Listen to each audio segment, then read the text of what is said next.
खैर, मुझे लगता है कि जब महासागरों में ये अजीब जीव दिखने लगते हैं तो हमें एहसास होता है कि कुछ गड़बड़ है। एक मछली जिसके सिर से लंबी छड़ी निकली है, स्पगेटी जैसा दिखता एक जीव, हथेली के आकार का सफेद झींगा, चमकती पसलियों वाली दांतेदार मछली, बिल्ली के आकार का विशाल समुद्री भृंग, लावा जैसी बैंगनी जेलीफिश। कुछ लोग इन्हें राक्षस कहते हैं, कुछ लोग मानते हैं कि वे किसी अन्य ग्रह से हैं। सौभाग्य से वैज्ञानिक उन्हें जल्द शांत कर देते हैं।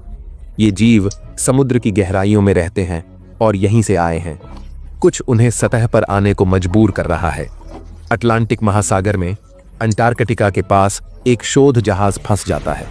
एक बड़े हिमखंड से बर्फ का टुकड़ा टूटकर जहाज के डेक पर गिरता है। भयंकर ठंड है और बर्फीला पानी है, साथ ही आने वाला तूफान भी। बचने की कोई संभावना नहीं दिख रही है। बचाव दल का इंतजार करना भी असंभव है। उन्हें खोजने में कई दिन लग सकते हैं। कई क्रू मेंबर जहाज से गिर जाते हैं और पाते हैं कि पानी है। आह, ये तो अजीब है। पानी गर्म है।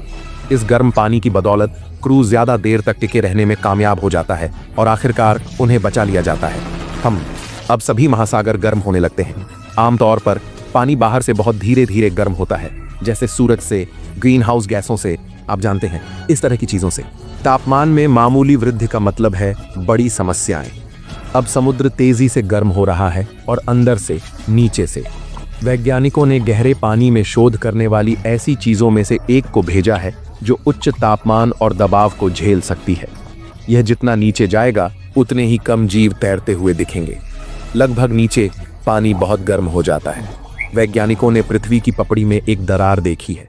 यह ज्वालामुखी के समान है, लेकिन केवल यह सपाट है। पृथ्वी के केंद्र की गर्म ऊर्जा बाहर फैलती है और समुद्र को गर्म कर देती है। वहां जीवन जल्दी ही असंभव हो जाता है। इस कारण सभी गहरे समुद्र के खौफनाक जीव सतह पर तैरने लगते हैं। दुनिया के महासागर वास्तव में अभी भी एक रहस्य बने हुए हैं। जो भी अज्ञात जीव इसकी गहराई में छिपे हुए थे, वे सभी अब सतह पर तैरने लगे हैं। बस के आकार के विशाल स्क्विड कहीं से भी प्रकट होते हैं और जहाजों पर हमला कर देते हैं। क्रैकन मिथक अब इतना पागलपन भरा नहीं लगता। समुद्र विज्ञानी हर दिन जानवरों की नई प्रजातियां खोजते हैं, लेकिन केवल गर्म पानी ही एकमात्र ऐसा कारक नहीं है जो इन सभी प्राणियों को अंधेरे से बाहर निकलने पर मजबूर कर रहा है।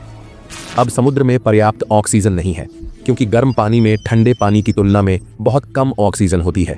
गहराई से राक्षसों का पीछा करते हुए सैकड़ों हजारों व्हेल, डॉल्फिन, शार्क और साधारण मछलियां सतह पर तैरती हैं। पानी के नीचे की दुनिया का समृद्ध जीवन तटों के करीब तैरता है उस कीमती ऑक्सीजन को पाने के लिए।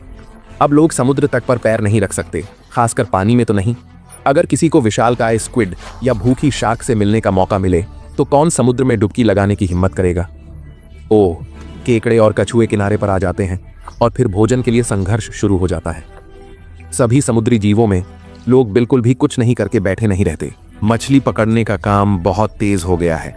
इस तरह की मछली पकड़ने की गतिविधि हमेशा नहीं चल सकती। गर्मी, हाँ, समुद्र की सतह पर पानी जल्दी वाष्पित होता है। भारी वाष्प बारिश के बादल बनाते हैं। हवा बादलों को ले जाती है और शहरों में भारी बारिश शुरू होती है। पूरे दिन बारिश होती रही।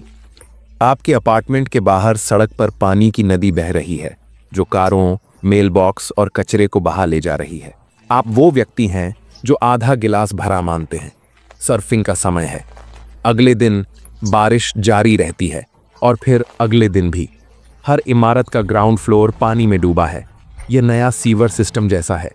सड़कें सिर्फ बारिश के पानी से नहीं भरी हैं, यह और भी खराब है। सौभाग्य से बारिश खत्म हो रही है। पानी धीरे धीरे कम हो रहा है। लेकिन एक और आपदा है। गर्म महासागरों की गर्म हवा से बवंडर, टाइफून, तूफान रोज दुस्वप्न बन गए हैं। तेज हवाएं छतों को उड़ा देती हैं और हवाई यातायात रोक देती हैं। खिड़कियां टूटने का मौका नहीं देती।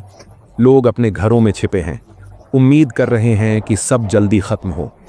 लेकिन यह तो शुरुआत है। तूफान शांत होता है। आप सुनसान सड़क पर कदम रखते हैं और बड़ी छाया देखते हैं। यह बढ़ती जा रही है। आप पीछे मुड़ते हैं और पानी की विशाल दीवार देखते हैं।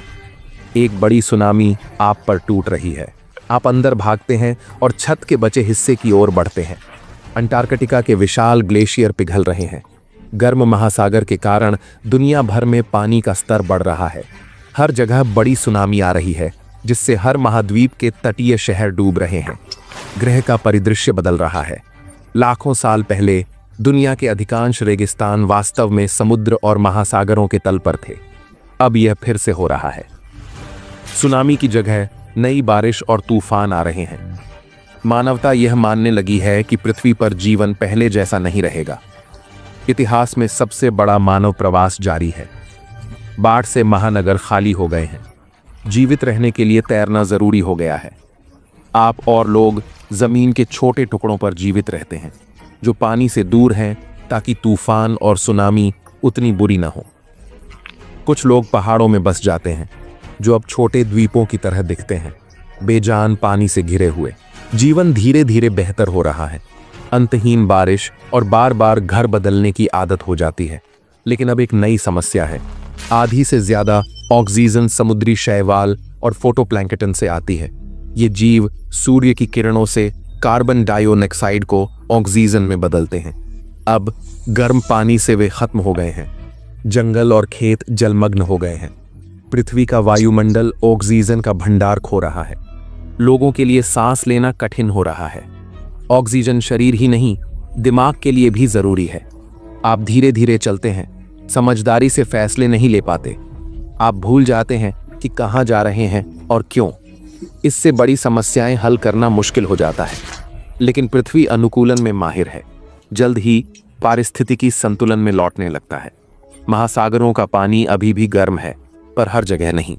दुनिया के कुछ हिस्सों में ग्लेशियरों के पिघलने के कारण नए समुद्र बन गए हैं। इन समुद्रों का पानी बहुत अच्छा और ठंडा है और समुद्री शैवाल फिर से उभरने लगे हैं। हवा में ऑक्सीजन भर जाती है और आप सदियों बाद अपनी पहली गहरी सांस लेते हैं। लेकिन अंतहीन बारिश होती रहती है। और यह केवल समुद्र के गर्म होने का मामला नहीं है, यह वायुमंडल की भी बात है। जीवन बचाने वाले ये नए समुद्र वाष्पित होने लगते हैं। हर महाद्वीप पर गर्म पानी और गर्म हवा से भरे पूरी तरह से बेजान स्थान बन जाते हैं। लेकिन लोगों को पानी की कमी नहीं है। पिघले ग्लेशियरों से लगातार पानी मिलता है, जो अक्सर नमकीन नहीं होते। तो स्कोर, अंटार्कटिका अब मीठे पानी का 5वां महासागर है या 6ठा महासागर है, मुझे याद नहीं रहता। समुद्री जीवन नई परिस्थितियों में ढल जाता है।